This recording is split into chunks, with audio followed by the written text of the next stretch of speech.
My name is Eleanor Ruth Merrick, and I'm 84 years old. I have lived most of my life in a modest white-sided home in the small town of Brookhaven, Tennessee. A place where time moves slower, where neighbors wave from porches, where the church bell rings on Sundays whether you're ready to hear it or not. To the outside world, I'm the quiet widow who raises peonies in her garden, bakes pies for the community fair, and never misses a Sunday service. But that's only the surface. Beneath the polite smiles and lace doilies, I've been carrying a weight that no child should have to carry, a shadow that's followed me through every decade, through raising 4 children, through burying my husband, through every holiday, every sleepless night. It began when I was 13, and it never really ended. For 71 years, I told myself that silence was strength, that burying the truth meant it couldn't hurt me anymore. I told myself I had moved on. I told myself that God forgave me for the shame I felt, even though the shame wasn't mine to bear. But lately, the weight has been heavier. I don't know if it's because I'm getting older, or because my body is finally slowing down enough for my mind to catch up.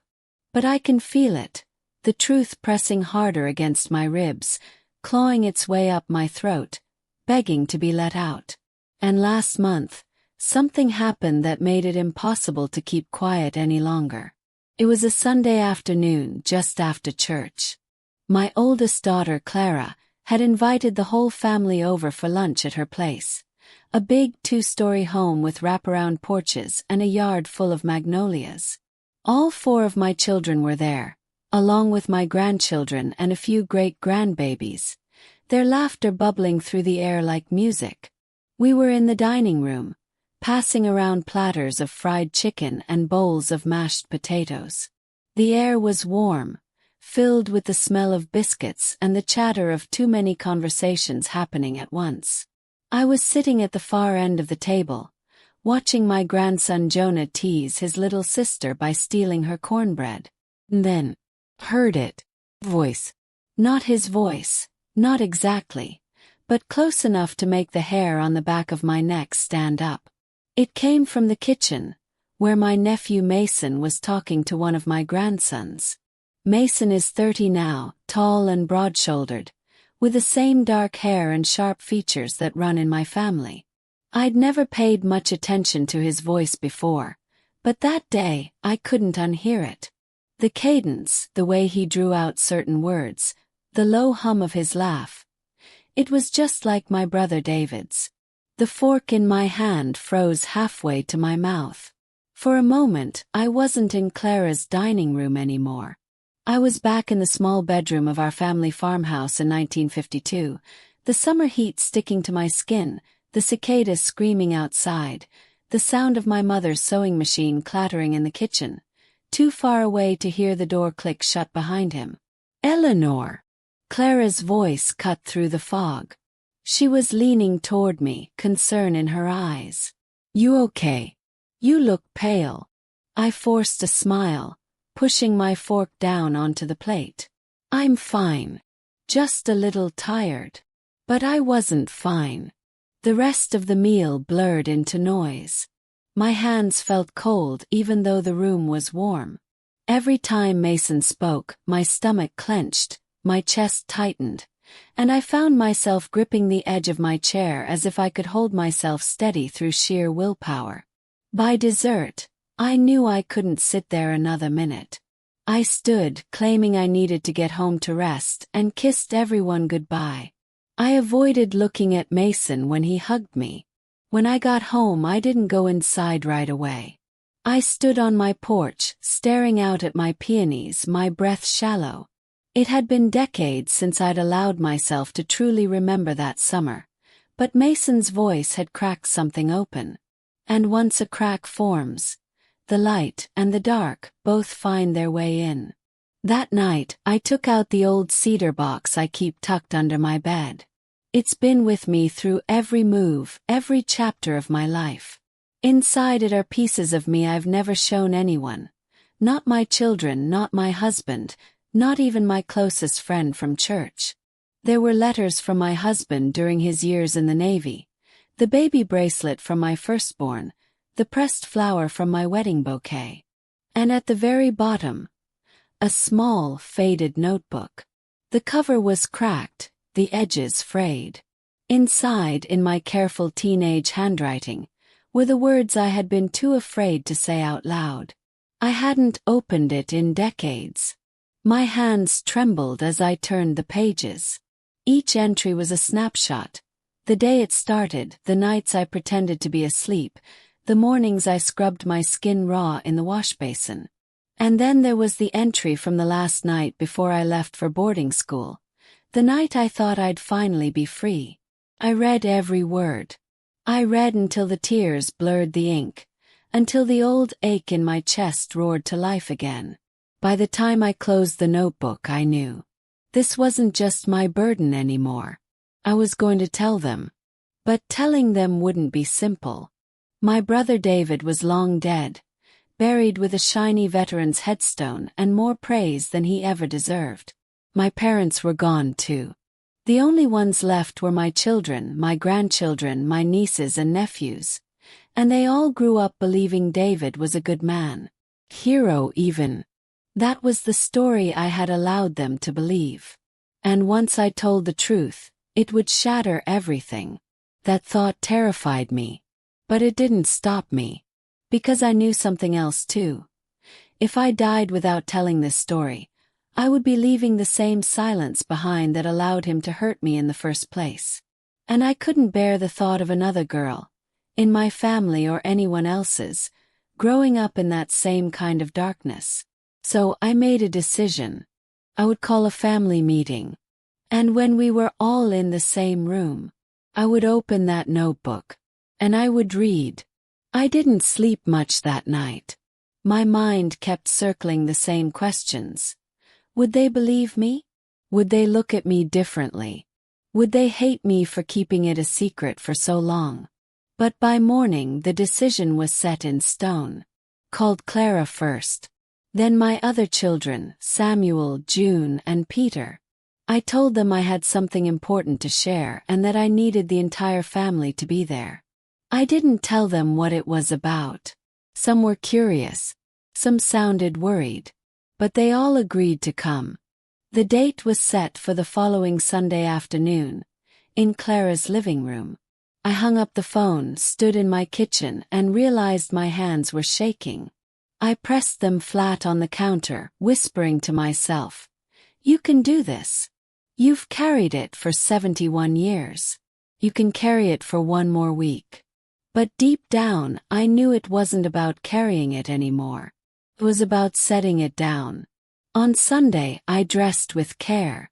Not in morning black, not in my usual church pastels, but in a deep blue dress that brought out the last of the color in my eyes.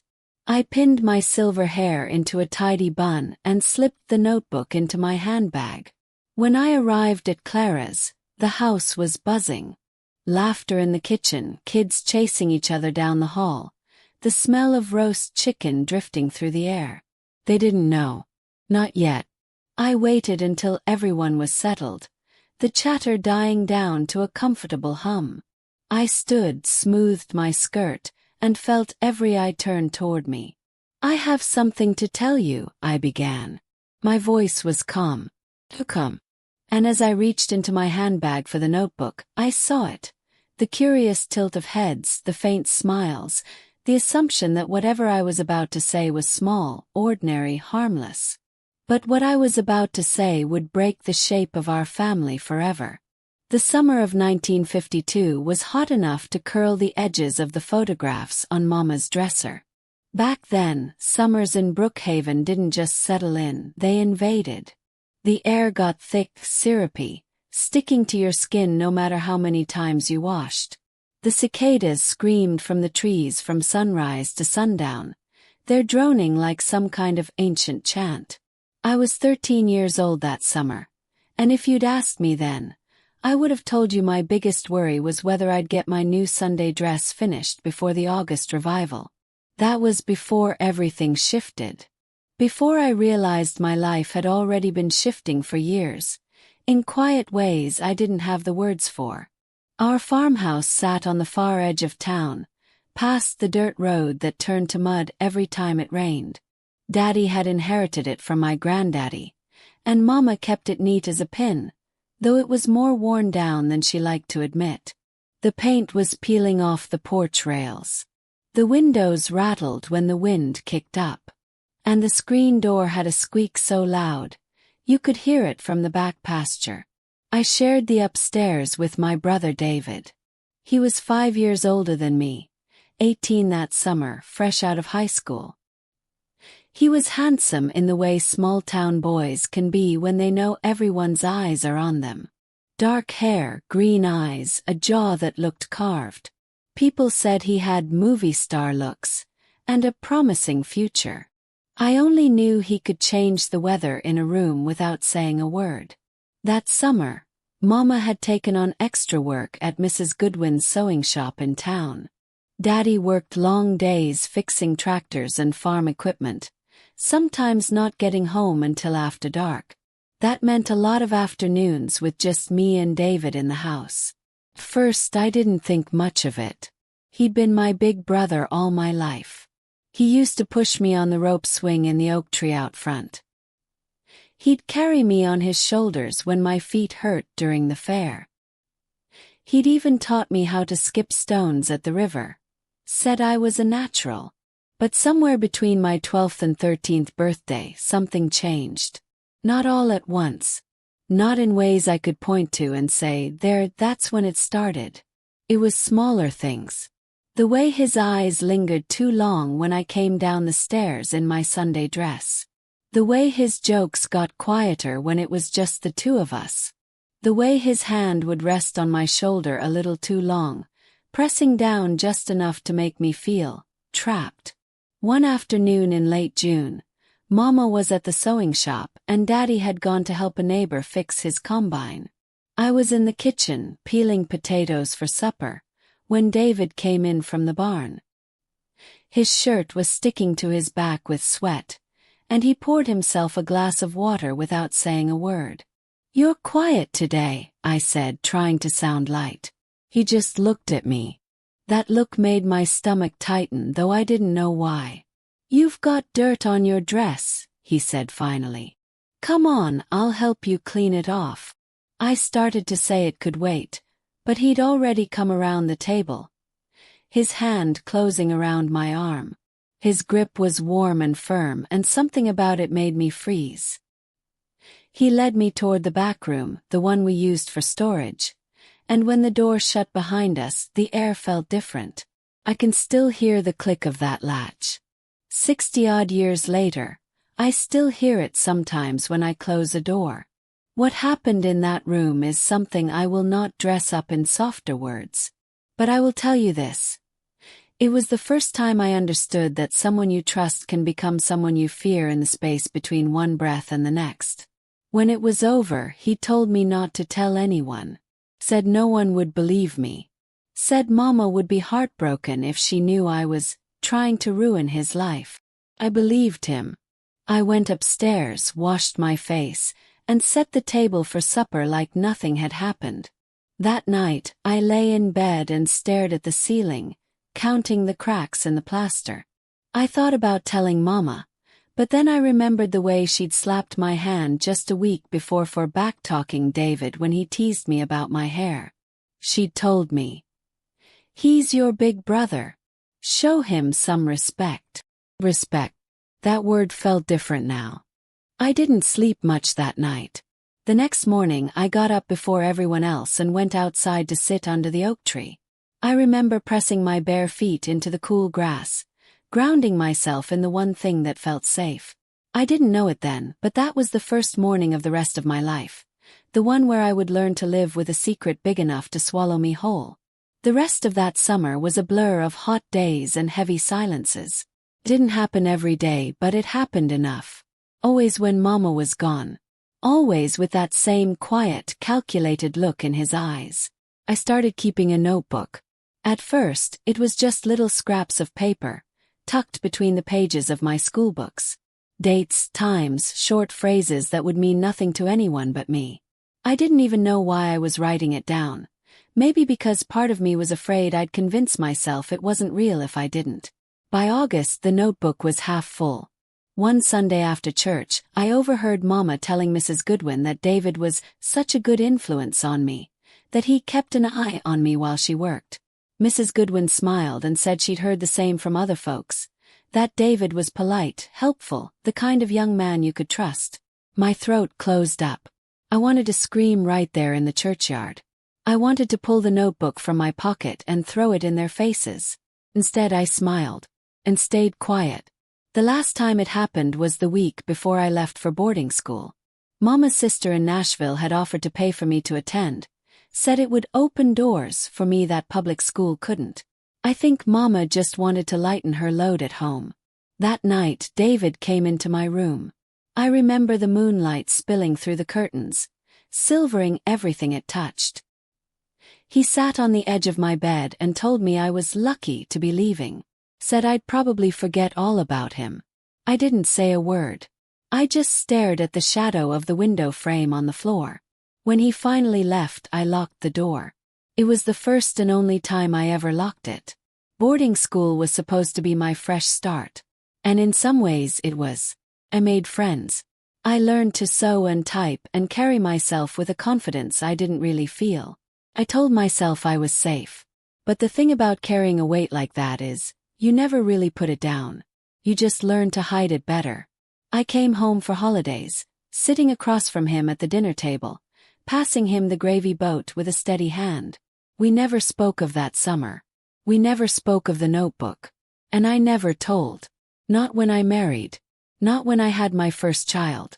Not when my daughters became teenagers themselves. I had convinced myself that silence was the same thing as survival. But last Sunday when I heard Mason's voice, I knew it wasn't. Because in that moment 71 years later I was 13 again, trapped in that upstairs room, counting the cracks in the ceiling, praying for the sound of Mama's sewing machine. The smell of roast chicken snapped me back to the present. I was sitting in Clara's living room, surrounded by my family. My fingers brushed the edge of the notebook in my bag. In a few minutes I'd open it. In a few minutes, I'd read the words I'd written in the summer of 1952. And when I did, nothing would ever be the same again. The room was too warm. Clara always kept her thermostat high, said she didn't like to waste money on air conditioning in September. But this heat wasn't just from the air. It was from the way everyone was looking at me. We were gathered in her living room. Me on the wingback chair by the fireplace, Clara and her husband Daniel on the couch, my son Michael leaning against the wall with his arms crossed. His wife, Evelyn, perched in the rocking chair. The grandchildren, Mason and Lily, sat on the floor, their knees pulled up, eyes shifting between the adults like they'd stumbled into a movie they didn't understand yet. No one had touched the coffee cake on the table. I'd asked them all to come. I told them I had something important to say, something I should have said a long time ago. Now the weight of my leather-bound diary sat in my lap, heavier than it had any right to be. I could feel every year I'd kept it locked away pressing down on my knees. Cleared my throat. What I'm about to read may not be easy to hear. It wasn't easy to write. And I want you to understand. These are my words, written by my own hand, when I was 13 years old. Evelyn gave a polite, puzzled smile, like maybe I was about to share some quaint story about the old days. Michael's jaw tightened. Clara adjusted a throw pillow against her stomach, restless. I opened the diary. The spine cracked after all these years, the sound startlingly loud. The first page was smudged from my thumbprints, the pencil faded but still legible. I took a deep breath and began. July 3, 1952. Hot today. Mama worked late again. David said he'd make lunch. We had bologna sandwiches. He put his hand on my knee under the table. I told him to stop. He smiled and said, "Don't be silly." I didn't eat the rest of my sandwich. I looked up. Evelyn's smile was gone. Michael's arms were still crossed, but his grip on his own biceps had tightened. I turned the page. July 12, 1952. Mama went into town for thread. Daddy was at the Miller farm. I was shelling peas when David said I missed some. He stood behind me. Close. Too close. I could feel his breath on my neck. Froze. He laughed and said I was jumpy. When Mama came home, he told her I'd been daydreaming instead of helping. She told me to mind him better. My voice caught on the last words. I closed my eyes for a second, hearing Mama's voice like it was yesterday, sharp as the edge of a ruler. When I opened my eyes, Lily was staring at me wide-eyed, her knees drawn to her chest. Clara was frowning, a deep line between her brows. Michael shifted his weight. Mom, what exactly are you saying? I met his eyes. I'm saying your uncle, my brother, hurt me. And no one believed me. Or maybe no one wanted to know. The room went still again. Mason glanced at his father, then back at me. I turned to another page. August 5, 1952. He locked the door again today. I told him I'd scream. He said no one would hear me but the chickens. He was right. I didn't scream. I just waited for it to be over. My hands hurt from clenching them so hard. I felt my own knuckles ache as I read it. Phantom pain from a lifetime ago. Daniel cleared his throat. Maybe we don't need to. Yes, we do, I said sharply. My voice surprised even me. I've carried this alone for 70 years. You can stand to hear it for 20 minutes. No one argued after that. August 14, 1952. Mama said I should be grateful to have a brother who looks out for me. I wonder if she knew what that meant. I wonder if she pretended not to. I'm starting to think grown-ups hear what they want to hear. I'm starting to think being quiet is the only way to survive. I swallowed hard. The silence in the room was thick, and I could feel all their eyes on me. I told them about the last entry. August 29, 1952. I'm leaving for boarding school in a week. I should be happy. Instead, I'm scared. He came into my room tonight. He sat on my bed. He said I'd probably forget all about him. I wanted to tell him I already had. But I didn't. I just stared at the floor until he left. Closed the diary. My hands were trembling, but my voice was steady when I said, "That was the last time. I left, but I never told. Not when I married, not when I had children. I thought silence was the same as survival. I was wrong." Clara's eyes were glassy, her hands clasped in her lap. Evelyn looked away, her jaw tight. Michael, my son. His face was pale, unreadable. "I'm telling you now," I said, "because I won't be gone from this world with that man's truth still covering mine. You needed to hear it. You needed to know what shaped me. What I carried while I raised you." Lily's lip trembled. Mason shifted uncomfortably. Finally Michael spoke. "Why now? After all these years?" I met his gaze. "Because your children deserve to grow up in a family that doesn't bury the truth under casseroles and politeness." The grandfather clock in the hallway struck 3. The chimes filled the room, slow and deliberate, as if marking the moment something irreversible had happened. I looked at each of them one by one. "There's more. But you needed to hear this part first." The air was heavy, but I could feel something new in it. The first crack in a wall that had stood for 70 years. And in that crack, sunlight. I could feel it before anyone spoke. The shift in the room. The diary lay shut in my lap, but its words were still echoing in the air like the last low note of an organ. My chest rose and fell in the heavy quiet, and for a moment, I thought no one would dare break it. Then Clara did. Her voice was soft but sharp at the edges, like lace that can cut if you run your fingers the wrong way. "Dorothy." She hesitated, searching for the right thread to pull. "David's been gone a long time. He can't defend himself." I stared at her. "And for 70 years neither could I." That landed somewhere between us, and I could see her flinch, But she recovered quickly, folding her hands in her lap. I don't know what good this does now. The man I knew. The man you knew, I interrupted, was the man I built a smile to protect you from seeing. Michael was still standing with his arms crossed, but his posture had shifted. Less wall, more fence. There was room now for something to get through. You really expect me to believe Uncle David? He trailed off, as if the words themselves were too heavy to push past his teeth. I mean, I never saw anything like that. He was good to us. I took a long, slow breath. Predators always are. That's how they keep their cover. That's how they make you doubt your own blood when she finally speaks up. Lily was still sitting on the floor, knees tucked to her chest, her eyes darting between each speaker like she was watching a tennis match played in whispers and accusations. Mason had stopped fidgeting and was staring at me, wide-eyed. His lips pressed into a thin, uncertain line. Daniel, bless him, cleared his throat. Maybe we should all take a step back. This is a lot to take in and... No, my voice cut through like a bell. That's what this family has done for decades. Step back, look away, pretend it isn't happening. That's why I was 13 and alone in a locked room with my brother, and no one came when I cried. I could see the words hit Michael in the gut. He dropped his arms, ran a hand through his hair, and turned away for a second like he needed to gather himself. Clara shifted again, more uncomfortable now.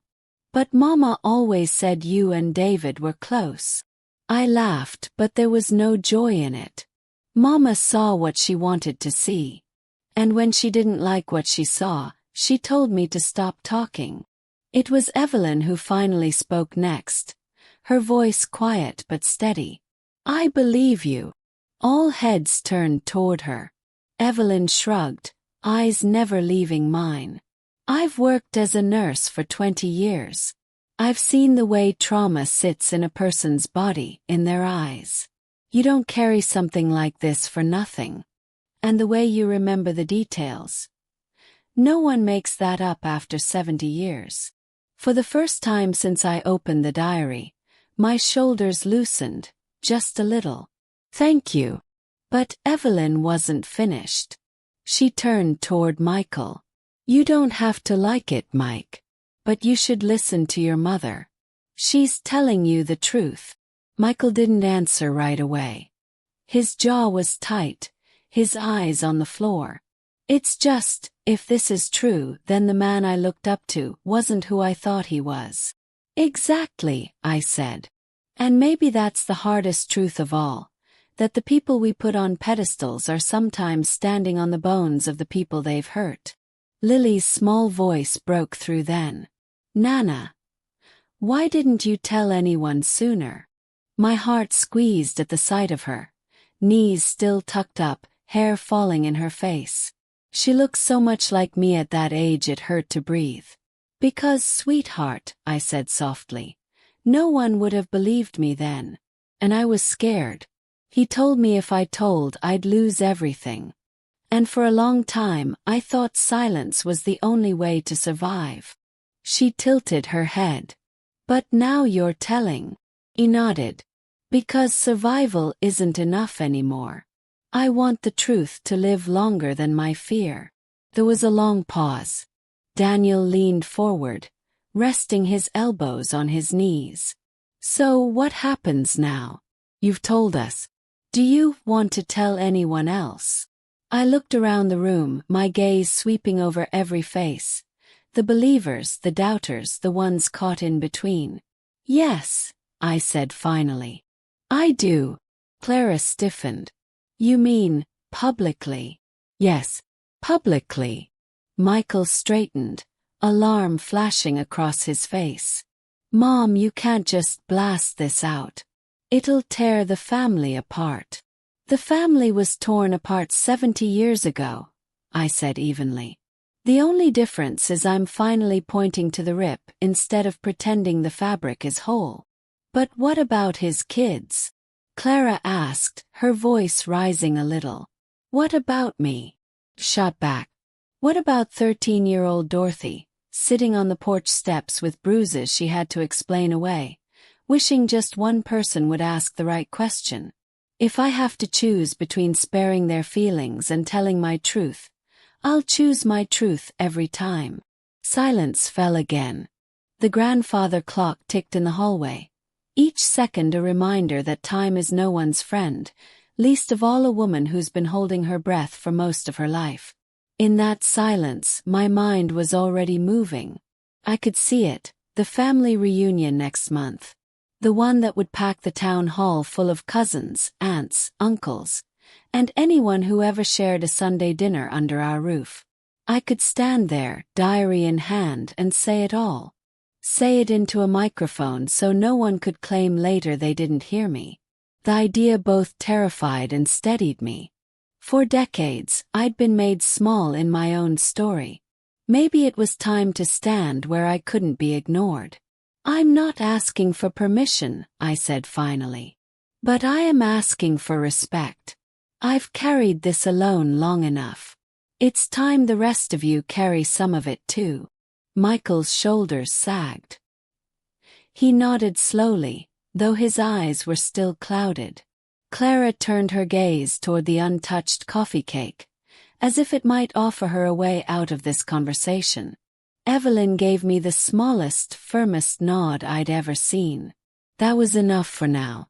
Not agreement, not unity, but cracks in the dam. And I knew what could happen when a dam starts to crack. I rested my hand on the diary, feeling the ridges of my 13-year-old handwriting beneath the leather cover. Next month, I said quietly. Town Hall.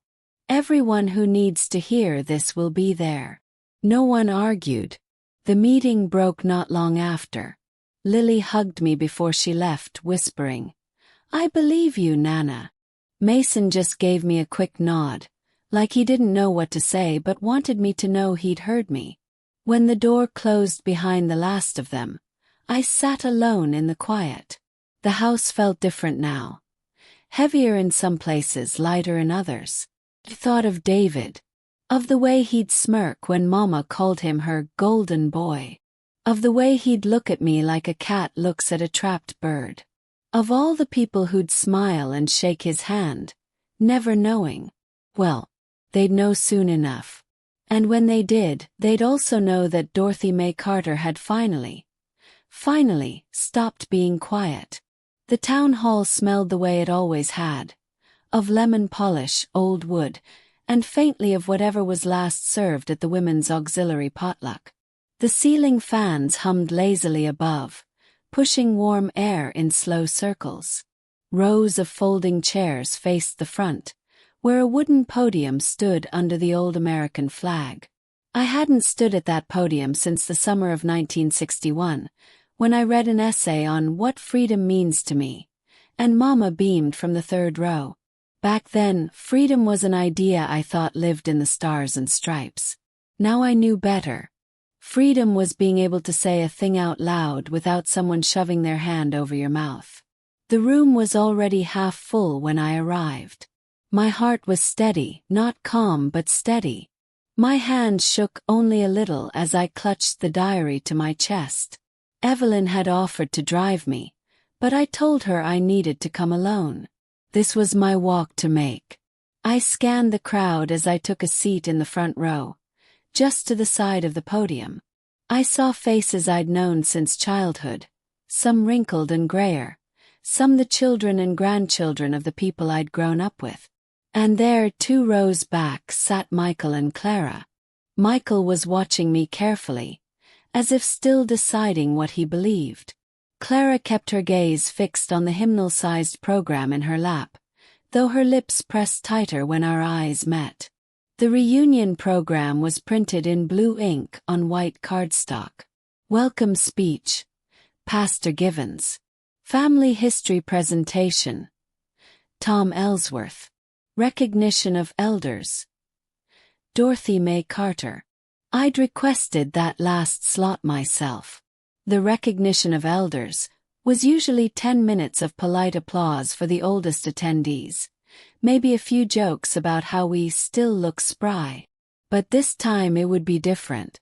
When Pastor Givens called my name, I rose. The scrape of the chair legs on the floor seemed louder than usual, but maybe that was just my own ears tuning into everything. I walked to the podium. The diary was still in my hands.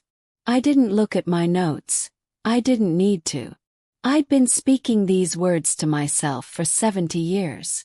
"Thank you," I began, my voice clear enough to still the side chatter in the back. "I know this time is meant for honoring our elders, and I suppose I am one. But today I'm not here to accept recognition. I'm here to claim it. For the girl I was. For the truth she carried." A ripple went through the room. Confusion, curiosity. Let them lean in. "I was 13, I said, when my brother, David Ellsworth, locked the door to our mama's sewing room and took something from me I could never get back." The first sharp intake of breath came from the right-hand side, where some of David's old friends sat. I didn't stop. I told my mother. She told me not to speak of it again. Said it would ruin him. Said it would ruin us. And so I learned to smile. I learned to sit at the same table with him for Sunday dinners, to watch him pat the heads of his nieces and nephews, to listen to him lead prayers. And every time I kept my mouth shut, I was told I was doing the right thing. I flipped the diary open. "This," I said, holding it up so they could see the worn leather, "is the diary I kept from that day until I left home. I wrote down everything. Every time he came into my room at night. Every time he whispered what he'd do if I told. Every lie I had to tell about the bruises." I looked around the room. Some faces were stone, others were pale, others wet with tears. "And I kept it," I continued, "because I knew one day I would have to prove I wasn't lying. Because in this family, in this town, it was always easier to believe the man with the smile than the girl with the shaking hands."